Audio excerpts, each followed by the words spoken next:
시편 27편 함께 우리가 읽었습니다. 27편의 내용은 우리가 많이 또 기억하는 시편들 가운데 하나의 시편이 되리라 여겨지는 시편입니다.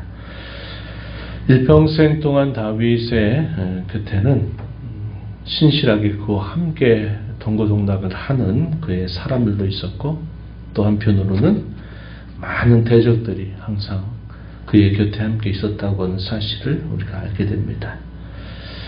같은 이스라엘의 백성들을 책임져야만 되는 왕이 자기를 죽일 듯이 쫓아다녔던 그런 아픈 또 연단에 받는 그런 시간들도 있었고, 나중에는 주변의 이방 나라들뿐만 아니라 심지어는 자기 생명처럼 사랑하는 자기 아들로부터 또 반역을 당하면서 큰 또 시련을 겪었던 때도 있었습니다. 그래서 이번 시편의 내용들은 다윗의 생애 평생 동안 많은 이 원수들, 대적들에 의하여 많은 어려움을 겪게 되지만, 그러한 일들을 겪으면서 그의 신앙이 단단해져서 자신이 여전히 처해져 있는 어려움들이 있다 할지라도 자신은 구원의 하나님을 향한 분명한 확신을 가지고서 하나님께 승리의 확신을 노래하고 또 다짐하는 그런 시편의 내용입니다.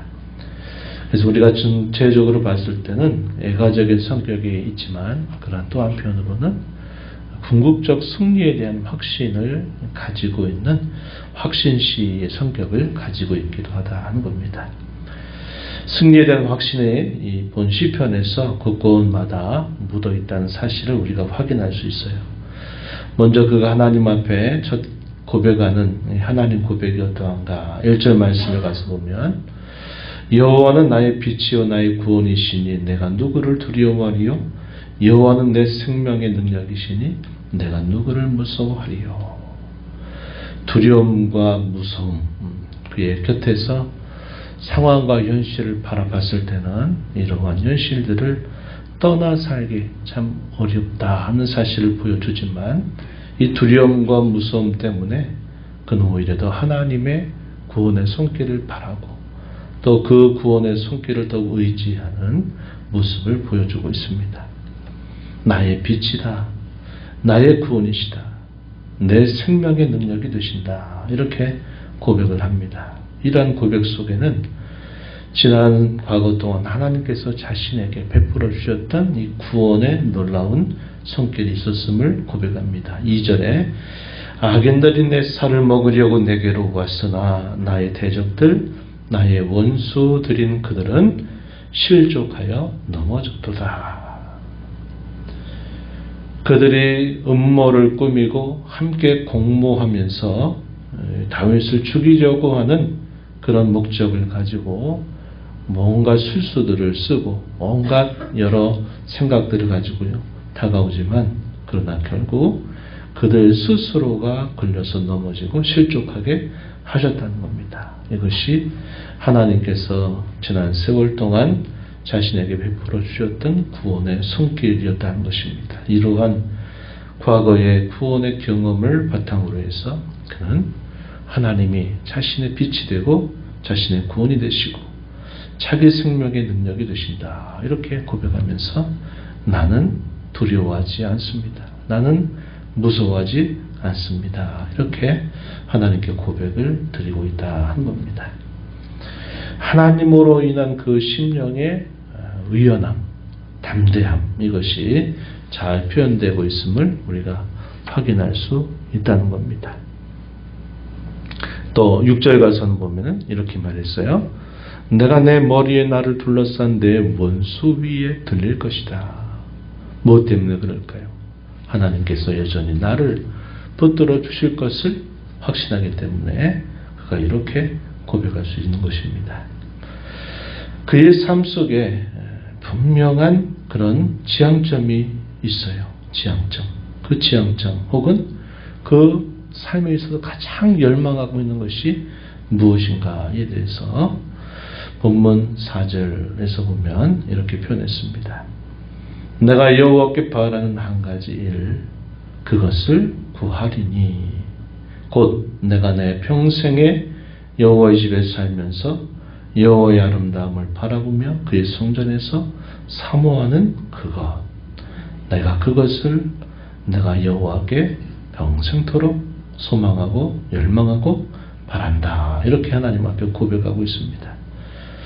그의 마음의 중심을 살피시는 하나님, 혹은 그 마음의 무게를 저울에 달아보시듯이 재어보시는 그 하나님 앞에 그가 헛된 말, 거짓된 말, 혹은 그의 입술에 듣기 좋으라고 하는 말이 될 수 없다는 겁니다. 이것은 하나님 앞에 자신이 평생토록 가졌던 그의 삶의 열망이고 그의 삶의 지향점이었다 하는 사실을 분명하게 고백하고 있는 부분이 됩니다.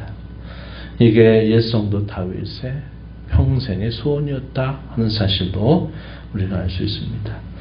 우리가 앞서서 읽었던 시편 23편의 내용, 어린 시절 오랜 세월 동안 양떼를 거느리는 또 목자로서 그가 살면서 자신이 그 양떼를 위해서 생명을 다해서 그 양떼를 지키는 목자였다면 자신은 하나님 앞에 양으로서 하나님이 자신의 영원한 목자가 되신다라는 사실을 고백했습니다. 그러면서 그가 마지막 절에 뭐라고 말합니까? 내 평생의 선하심과 인자하심이 반드시 나를 따르리니 내가 여호와의 집에 영원히 살리로다. 이렇게 말합니다. 여호와의 집에 영원히 살겠다. 이것이 그가 목자 대신 영원하신 하나님께서 자신을 마침내 데려다 주실 그곳이 바로 여호와의 집이다. 나는 그곳에 있기를 열망하고 바란다. 이렇게 표현했습니다. 오늘 우리가 읽은 본문 4절에서도 그렇게 표현한 겁니다. 내 평생의 여호와의 집에 살면서 여호와의 아름다움을 바라본다. 이 말은 하나님 자신의 그 아름다움을 내가 늘 바라본다. 이런 의미입니다. 그의 성전에서 그 여호와 하나님의 아름다움을 사모한다. 그것이 곧 자신이 평생에 갖는 소원이다. 이렇게 표현합니다. 하나님께서 자신에게 무엇을 주셨을까? 무엇을 베풀어 주셨을까? 하는 걸 통해서 다윗이 궁극적으로 어디를 향하고 있느냐 할 때는 그 베풀어 주신 하나님, 또 그 모든 일들을 행해 주시는 그 하나님 그 자신을 그가 바라보고 집중한다 하는 겁니다. 마치 우리가 살면서 이 땅에 살아가는 많은 사람들이 어떤 생각합니까? 내가 저 사람과 좀 가까이 하고 싶어하는 이유나 목적이 뭐냐라고 할 때 적지 않은 사람들은 저 사람이 나한테는 지금 꼭 필요하기 때문에, 저 사람이 나에게 어떤 도움이 된다고 내가 판단하기 때문에 하나의 수단으로 삼아서 그 사람을 어쩔 수 없이 가까이 하려고 하는 태도를 취할 때가 많습니다. 그리고 그 사람이 어느덧 자신의 도움의 영역에서 벗어나게 될 때는 그 사람과의 관계도 다 끊어져 버리는 일들이 많이 있다는 겁니다. 그래서 세상 사는 사람들이 배신감을 느끼고 어찌 나한테 이럴 수 있느냐, 이런 서운함을 가지고 살아갈 때가 많아요. 그런데 우리 신앙생활 속에서도 적지 않은 그런 우리의 생각 속에는 하나님도 우리에게 그런 분처럼 생각하고 여길 때가 많다는 겁니다. 하나님이 내게 무엇을 주시니까, 하나님이 내게 어떤 것을 해주시니까, 이런 것들, 하나님이 내 인생에 필요한 분이니까 나는 그분을 믿고 그분을 예배하고 그분을 섬긴다. 이런 식의 생각을 가질 수 있다는 겁니다. 그러나 그것은 문제가 반드시 됩니다. 왜냐하면 우리 인생 속에서 당면하게 되고 겪게 되는 다양한 시련과 역경을 만나게 될 때 이 하나님에 대한 회의감, 때로는 거친 반발, 배신감, 이런 것들을 표현하면서 이 시련 속에서 결국 떠나고 또 배신하고 등을 돌리는 그런 일들이 많이 일어난다고 하는 겁니다. 뭐가 중요할까요? 그것을 주시는 그 하나님 자신, 그것을 이끌어 가신 하나님 자신이 그 무엇보다 중요한 겁니다. 우리가 자녀를 길러봤지만 자녀가 항상 오늘은 뭘 우리 엄마가 아빠가 뭘 해줄까 이런 것들이 항상 기대하면서 그걸 해주면 좋은 엄마 아빠, 안 해주면 나쁜 엄마 아빠처럼 여기는 그런 식의 태도로 우리가 하나님을 대하는 것은 결코 바르지 않다는 겁니다. 하나님께서 행하시는 그 일을 보고 우리는 하나님 그 자신이 누구인가를 더 알고 그분과 친밀하게 교제하고 그분과 함께하는 삶, 그것을 우리가 지향하고 거기로 나아가야 된다는 것을 우리가 잊지 말아야 된다는 겁니다.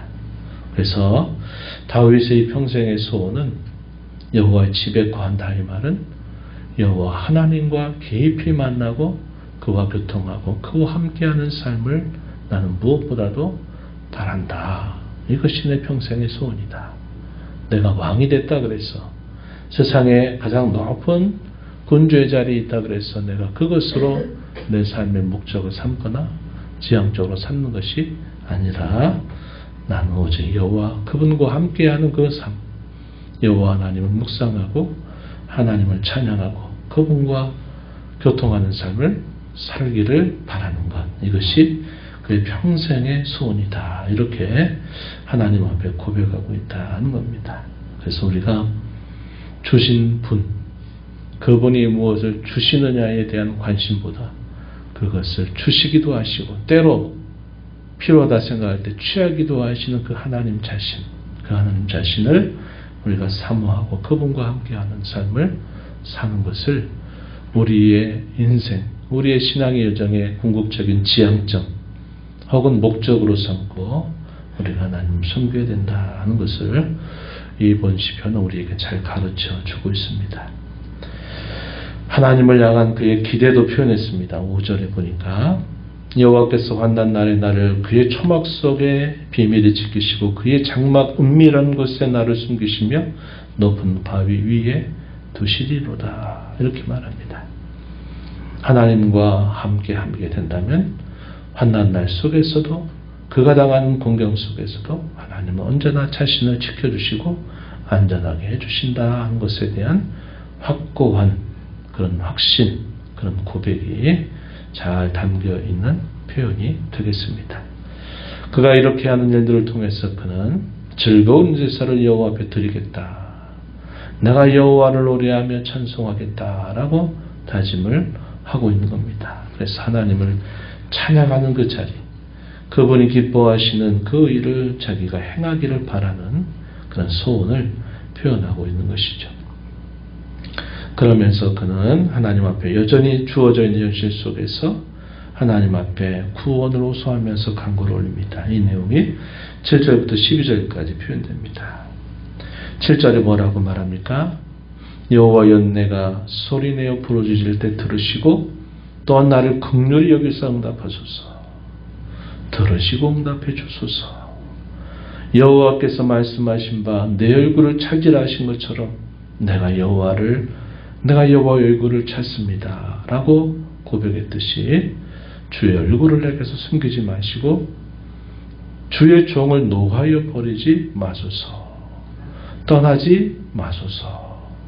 숨기지 마시고 버리지 마시고 떠나지 마소서. 이렇게 하나님 앞에 간구를 올립니다. 부모가 아무리 우리를 사랑한다 하더라도 우리가 살아가는 평생도록 그렇게 할 수는 없습니다. 그가 떠나가게 된다면 어쩔 수 없는 이별을 해야 되고 때로는 이런저런 상황 때문에 부모가 나를 실제적으로 버리는 일이 있을 수 있다는 겁니다. 그러나 여호와 하나님은 언제나 내 부모보다도 더 나를 위하시고 나를 붙들어 주시는 분이십니다. 라고 고백하면서 하나님 앞에 구원을 호소하고 있음을 잘 보여줍니다. 그러면서 그의 또 확신이 마지막 부분에 가서 보면 이렇게 말해요. 13절에 내가 산자들의 땅에서 여호와의 선하심을 보게 될 줄 확실히 믿었도다.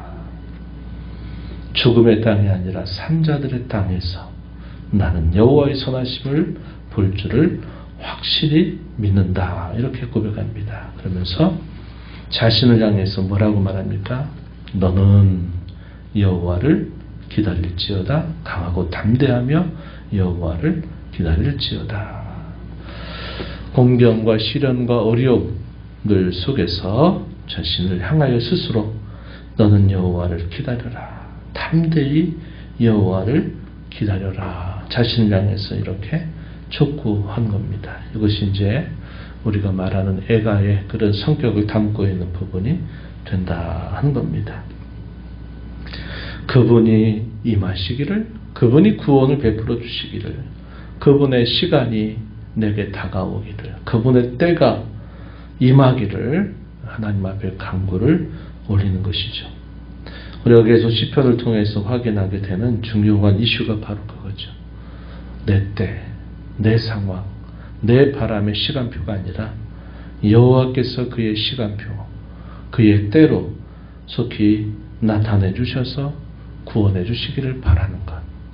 그런 구원을 베푸실 때까지 믿음과 인내를 가지고 의지적으로 내가 그분의 때를 끝까지 기다리겠다는 결단적인 그런 태도, 이것이 본 시편의 마지막 절에서 잘 표현되고 있다 하는 겁니다.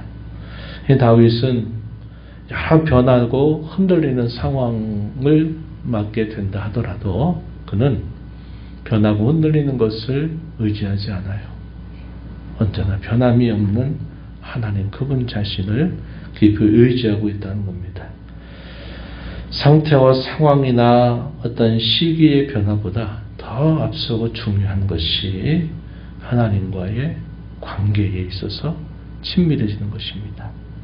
어제보다 오늘이, 오늘보다 내일이 더 하나님과 친밀하게 교통하고 그분과 함께하는 삶.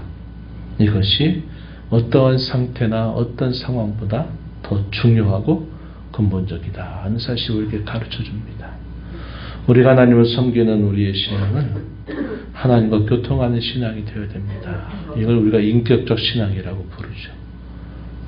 하나님이 우리에게 일방적으로 우리에게 찾아오는데 우리는 아무런 응답을 하지 않는다든지, 우리가 필요할 때만 하나님을 그토록 찾고 다른 때는 또 하나님을 찾지 않는다든지 하는 것은 이것이 교통하는 신앙생활이 될 수 없는 겁니다. 우리는 이런 상황과 상태의 변화를 넘어서서 하나님과의 변함없는 관계, 더 친밀한 관계를 늘 우리 삶의 지향점으로 삼고 목표로 삼고 우리가 살아가야만 된다 하는 겁니다.